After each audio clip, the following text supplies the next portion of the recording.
Customer interactions as it relates to the consumer experience is probably going to be the one identifying scope area within the consumer experience or customer experience that most people can relate to, because a lot of times people equate customer experience, CX, or consumer experience, however which way you want to say it, they equate that with customer service. And again, just to clarify, that is not the case. Customer service is a subcomponent of the overall consumer experience.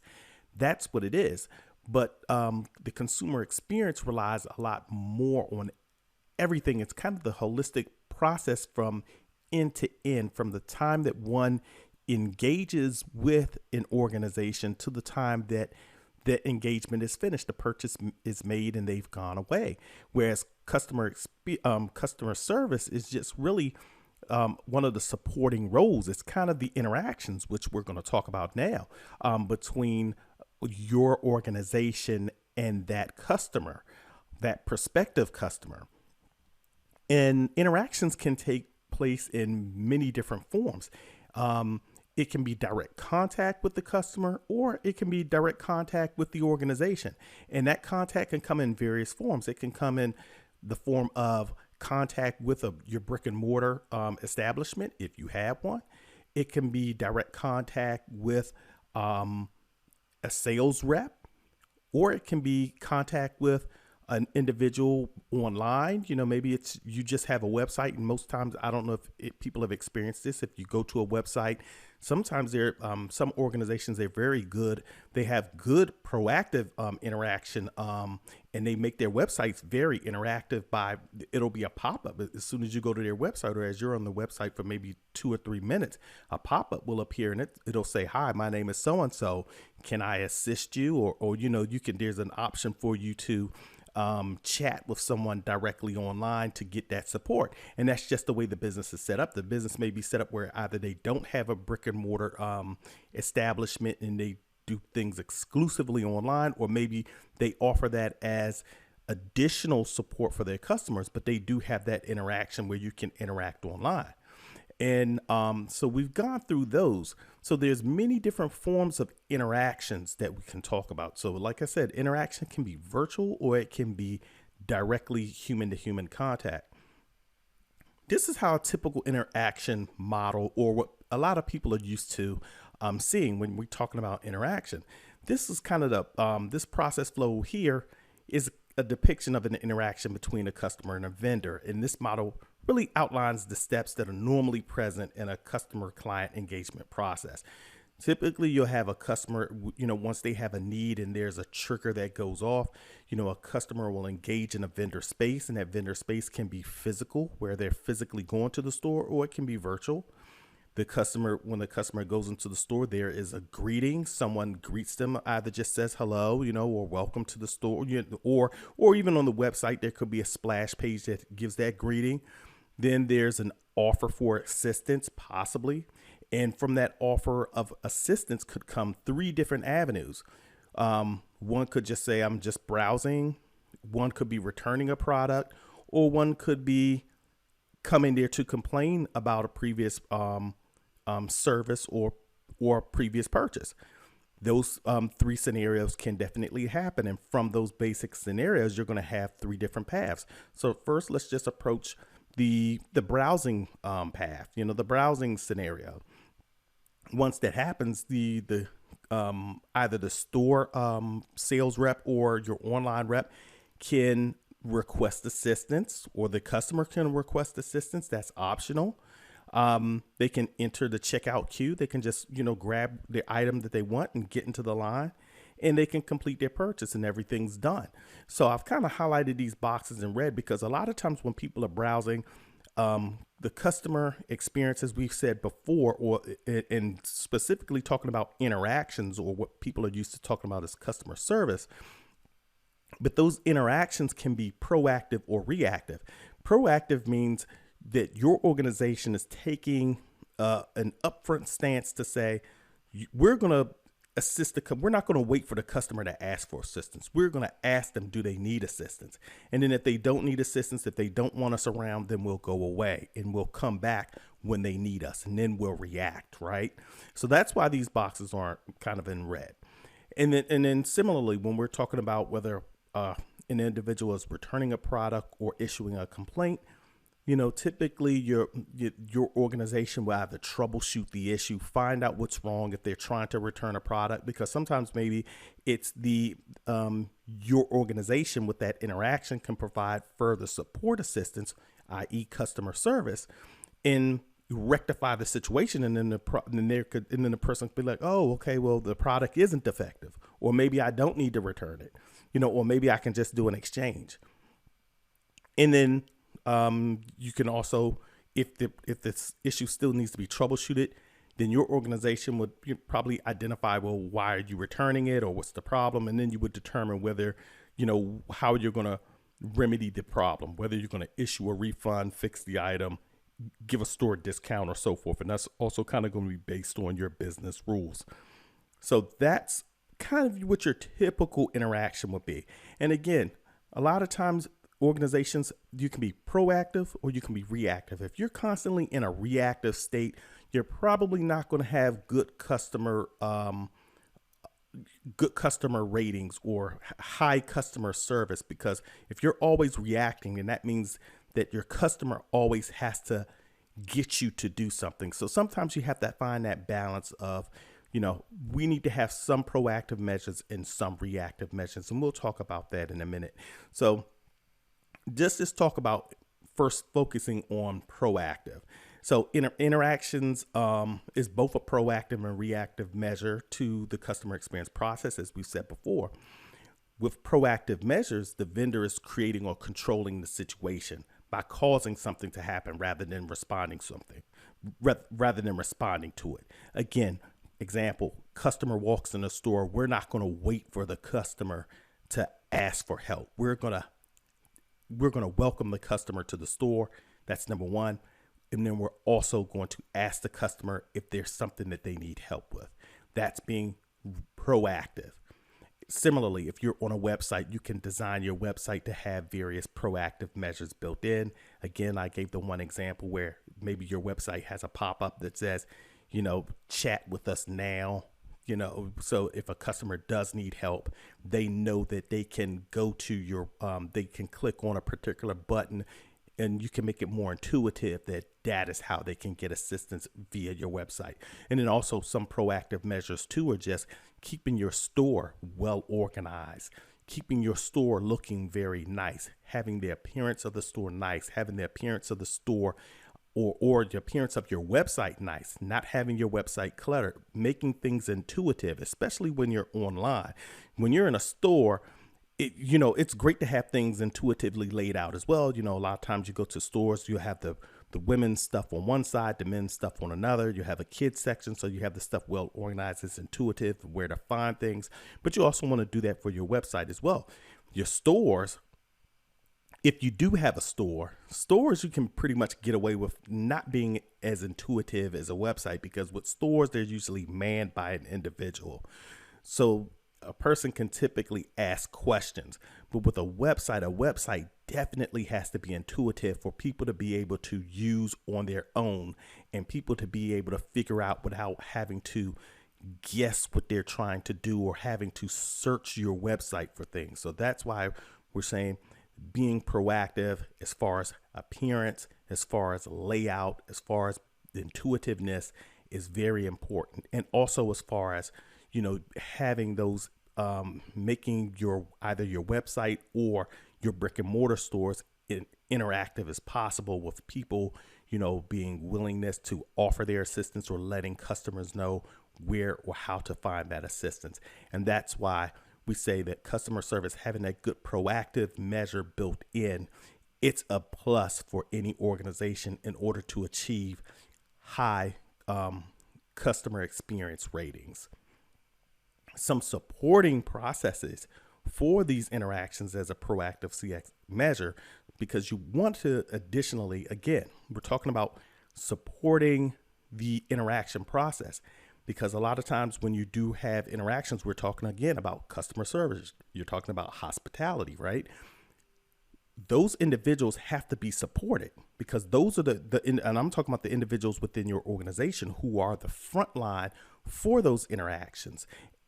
Those individuals need to have support from the organization so that if they're feeling good, they can give out good customer service, or they can have great interactions with the consumer, thus providing a good consumer experience. And so the organization, now this is going back to the process level, and we're showing you how interactions, how this process ties in with processes made at the executive level tie in. Because if the organization, if you have a coworker who's, let's just say they're struggling with financially, or maybe they're struggling with a relationship, maybe they're going through a bad divorce, or their relationship is falling apart, or maybe they have, some other personal issues at home, and they don't have that outlet, because a lot of times some employees, either financially, or maybe it's just that they don't have the time to find the outside help in order to remedy their situation, or they don't know where to go, or maybe they're too ashamed to go to someone. If they can't find that help for themselves, then they're going to ultimately, or it's going to be a high probability, I shouldn't say ultimately, but there's a high probability that that individual could have a breakdown within your consumer experience process. They could be the providers, or the weak link, should we say, in delivering your consumer experience. So that's why a lot of organizations, you'll see these top organizations, they spend money to have counselors available to talk to their employees, whether it's in regards to gambling addictions, or maybe they're struggling with alcohol addictions, or maybe it's nicotine addictions, or maybe it's drug addictions. So they have those counselors, or they have counselors for divorce, domestic violence, depression, and so forth. You offer those additional support to your staff, because your staff, they're the ones that ultimately have to come to work, and they have to come to work, and they also have a personal life as well. And you don't want them bringing their personal issues into your environment. Additionally, you can look at it and you can say, well, a lot of organizations, you'll see they have health and wellness programs where they offer, whether it's yoga or exercise sessions, or whether it's, they have dieting and nutritional experts come in and speak to the employees, because your diet plays a part in how well you perform. If your employees aren't healthy, if they're sick, then that's going to lead to a couple of things. It's going to lead to high turnover rates. If you have to have employees leaving, God forbid if it's death, but it could be death, or it just could be that they're too sick to perform the job. Now you have to train up someone else to do their role, or you have to backfill their position. And in order to backfill a position, it takes time for a person to go through a learning curve to maybe get up to the level of where that other person was. Or maybe that other person was just an invaluable asset to the organization, and their customer service, the interactions that they had with consumers, was outstanding, and you don't want to lose that individual. So it is in your best interest to make sure that their health and well-being is being taken care of, and that they're taking care of themselves. Thus, that's why organizations spend time and money to bring in these experts to ensure that their employees are having the right nutritional values, if they're utilizing or leveraging the service, and also getting the proper mental help that they need within the organization. And then likewise, I'll talk about the final one here is coaching. A lot of organizations reach out to financial coaches or work-life balance coaches. They'll reach out to these individuals so that these individuals can come into the organization and assist their employee, or maybe trying to help them find a work-life balance within their lives. Again, all of these aspects, having counselors, nutritional experts, and life or financial coaches within the organization to support your team, not just the individuals who are interacting with the customers, but also at the executive level, whether it be HR staff or your IT staff or your accounting staff and so forth, and your analysts. You want to provide these services so that they only with one another, but ultimately with your customer. And ultimately that should lead to great consumer experiences. And here's some helpful hints in proactively creating a positive customer experience. To maintain good perception, physical locations should be established in areas that align with your customers' core expectations. Again, this goes back to personification. You want to create that persona of what would my typical or ideal customer look like. And based upon if you can find what your ideal customer look like, then you can align your organization to that customer. Not only just we've talked about it, how it comes from a perception perspective, and we've talked about it from a product perspective, but also from your interactions. Like that's going to probably decide how we design this website. If the customers are used to having high speed, high access, we need to have the best servers and the best data infrastructure, IT infrastructure to deliver that to our customer. If our customer doesn't care about it, then that's something that we don't have to put into, because it's not going to affect our consumer experience if we can identify who those customers are. Similarly, if our customer doesn't care about having high-end products, they don't care about having, the most expensive clothes. They just want clothes that are functional and clothes that look decent, and it doesn't have to be high quality, then we need to make our goods according to that. And then similarly, we need to hire individuals who provide the service expectations that meet our customers' expectations, that at least meet our customers' expectations, if not goes beyond that. Secondly, to mitigate confusion, arrange your store presence in a manner that is intuitive and streamlined. And we're just talking about declutter your sites or your interior stores, and we've talked about that previously. And also arrangement of items, arrangement of your goods. Make sure that you arrange your stuff well, you declutter, you make it as intuitive as possible. Make certain you have the bandwidth to support your customers. So this is important too. You want to have adequate interior storefront space or adequate service space and speed. So when those customers have those interactions, such as, especially you're talking about in a virtual environment, when you're talking online, if your customers are used to having that high speed access, if they're used to, they want the expectation is that your site is up 24 hours a day, 365 days out of the year, then you need to devise an infrastructure that supports that, have continuity plans that support that.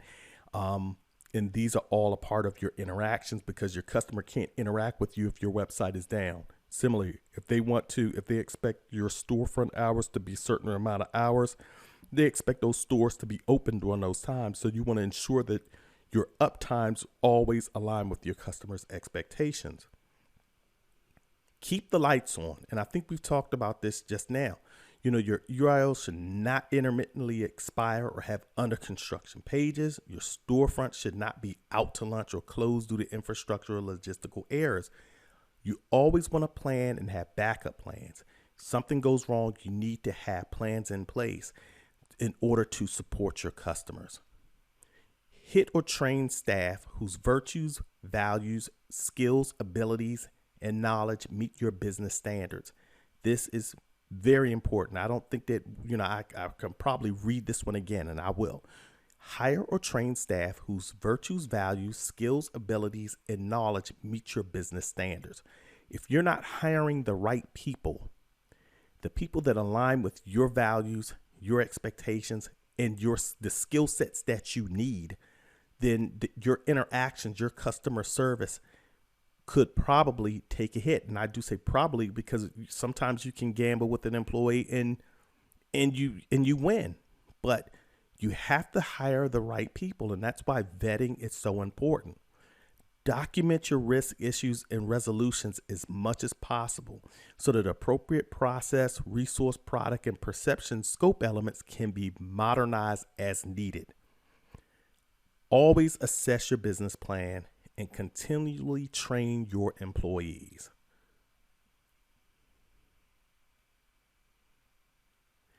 Now, when we look at interactions as a reactive CX measure, The vendor is reacting in response to a situation rather than creating or controlling it. And I think we've given this example, but I'll give you another one. An example of a reactive measure may be having to process a return from a dissatisfied customer, having to answer customer questions about a good or service, or a company's customer service call center having to walk a customer through the end product. That's reacting. You're always reacting because the customer is initiating something. So, and a lot of times, then that's not to say that being reactive is bad, because a lot of times most vendors, most businesses are reacting to your customer. Your customer comes up and says, this is what I want. But we're just trying to say you need to have a balance of some proactive measures and reactive measures. And so some helpful hints in reacting to the customer experience. What you want to do is you want to have the proper channels established to allow for customer interactions. So if you have an online business, customers should have a medium in which to reach out to you, and vice versa. You should be able to reach out to them. They'd be able to reach out to you. You want to master the art of communication, conduct active listening, effectively articulate responses in a manner that is easy for the customers to understand. Don't talk above your customers. Don't try to use big fancy words all the time. Just give it to them straight laced so that they can understand it. Don't underestimate the power of soft skills. And what I mean by that is you want to have empathy, charisma. You want to collaborate with customers, and you want to show that you can advocate for a customer as well, because there may be times when you're going to have to advocate within your organization for your customer. So these soft skills are very important. It's not always about being able to utilize or use a resource or a tool. Sometimes it just comes back to having those interpersonal skills. And like with the proactive measures, you want to document your risk, issues, and resolutions as much as possible so that appropriate process, resource, product, and perception scope elements can be modernized as needed. So you're going to do that regardless of whether you're reacting or whether you're being proactive. You want to document risk, issues, and resolutions so that you can continuously improve your organizational consumer experience process. And finally, you want to own up to gaps or deficiencies between your organization and the customer's needs. And if possible, recommend customers to businesses that can assist them. And what I mean by this is a lot of times we try to put different spins on things. We think that we're basically finessing, if I can use that term, and I think I can. We're basically trying to finesse a customer into trying to believe something that was created by our own doing, but we're trying to put a nice political spin on it when we should just tell the customer the truth up front and just own up to it and say, well, we dropped the ball, we messed up, instead of just trying to give some eloquent or political excuse. People aren't stupid. People get it. People understand. People are rational people. And whether most people believe it or not, a lot of people will go back and, you may give them an answer, but they'll be like, yeah, they screwed up, but they just don't want to admit they screwed up. And a lot of times that ticks people off even worse. Instead of a business owning up and saying, you know what, we failed, we unplugged something on our end. And you probably don't have to give them all of that too much detail, but you can just say we messed up on our end. An error happened on our end. We do apologize, and we're making it right now, because everybody makes mistakes and customers get it. And if you're honest, I think that if you have honesty with you and you can own up to your mistakes, and admit that to people and apologize and then let them know, but reassure them and say, we messed up, but we're going to make it right, then customers will stay with you. Customers get it and they understand. But when you try to go around them and try to make up all kind of excuses or try to stall people out, people get it. People aren't dumb. They can read between the lines, and they can read and know that when you're trying to pull a fast one over them. So own up to things. And the second part about this, when I say recommend customers to businesses that can assist them, I think this is very important. A lot of times, your competitor is also a collaborator, because there are going to be times when you can't support that customer for whatever reason, whether it's a difficult customer or like an interloper or somebody who you really don't want to deal with, whether it's that type of situation or whether it's a situation that just says, look, we're not there yet.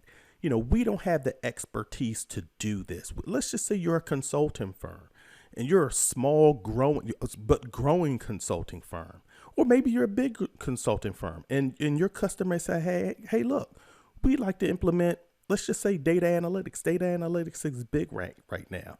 We'd like to implement some data analytics techniques and we want you guys to spearhead this, and we're going to throw all of this money at you. If you know that this is above and beyond something that you can do, sometimes it's just, and again, this is owning up and just saying, you know what, we can do that at a junior level, but at the level that you want to do this, we really don't have the expertise, but I can direct you to this other consulting firm. They have some very outstanding people, or I can recommend 2 or 3 that you can call. I can't really vouch for them, but I hear that they're outstanding. And similarly, or maybe you have a brick and mortar business and you're selling clothes and someone wants to come in and buy particular clothing. And you may say, well, look, I know our line, maybe we make the cut of our clothes probably doesn't fit you that well, but I know a designer that makes clothes and they can do things custom, and I can refer you over there, and send business that way, because sometimes it's not about making a sale. It's not about just sell. You shouldn't want to just sell a product to someone. You want to sell an experience to someone. And sometimes that experience is, I can direct you to somebody who can really help you. And those customers will appreciate that. So just think about that.